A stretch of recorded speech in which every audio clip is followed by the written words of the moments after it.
Welcome to the Science Lane. I am your humble 6th grade science teacher, Mr. Lane, and this is your weekly update for October 23rd through October 27th, the last full week in October.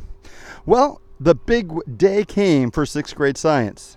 After weeks of learning and studying about different conditions and looking at metabolism, we finally were able to diagnose with Elisa. It turns out that Elisa had really low glucose in her cells, which means, drumroll please, Elisa has diabetes.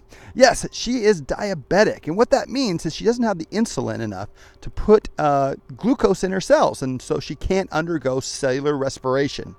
And cellular respiration is the process of taking glucose and oxygen and mixing them so you can get energy. And so she had low energy.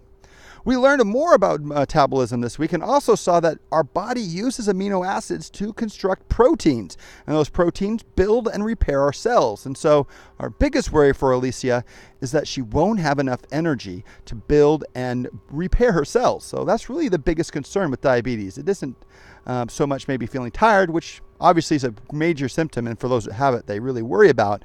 But really, we worry about making sure that you can build and repair cells.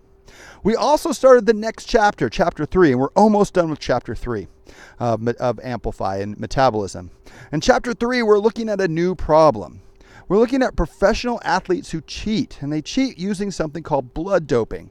So today in class, on Friday, we saw what blood doping is. And blood doping is when you remove blood from your body earlier on, you freeze it or save it in some way, and then later on you re-inject it into your body, and so you have higher levels of blood cells, which you can carry more oxygen and you don't feel tired. Your cellular respiration goes on faster.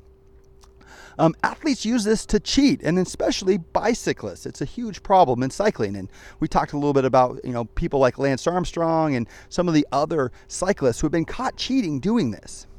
We are moving on this week. We'll continue to work on blood doping, but we're going to see what's the effects, and we're going to see if we can actually tell whether someone's cheating at a bicycle race. We'll use evidence. We'll use what we've learned about metabolism to have a class debate or a Socratic seminar, if you will, if you want to hear the teacher speak.